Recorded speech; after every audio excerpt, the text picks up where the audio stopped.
202లో MLA Pinnelli Ramakrishna Reddy గారు polling machine ఏదో ధ్వంసం చేశారని చెప్పని ఇవాళ పేపర్లు టీవీలు అల్లరి చేస్తున్నాయో అక్కడ పోలింగ్ ఏమన్నా ఆగిందా?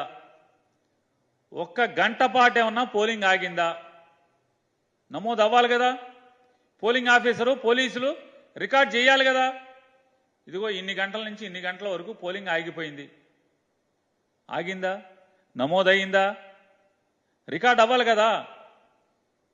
లాగ్బుక్లో ఉదయం 7 గంటల నుంచి సాయంత్రం పోలింగ్ మూసే వరకు, అది రాత్రి అవని 5 గంటలకు అవని, అది 6 గంటలకు అవని, లేదా 7 గంటలకు అవని, 8 గంటలకు అవని, చివరి ఓటర్ ఓటేసేంత వరకు కూడా ఏదన్నా సంఘటన జరిగితే పోలింగ్ మెషిన్ పనిచేయటం ఆగిపోతే రిపేర్ వచ్చినా రాయాలి కదా. రాశారా? ధ్వంసమైన పోలింగ్ ఆగిపోయినంటే పోలింగ్ ఆగలేదు.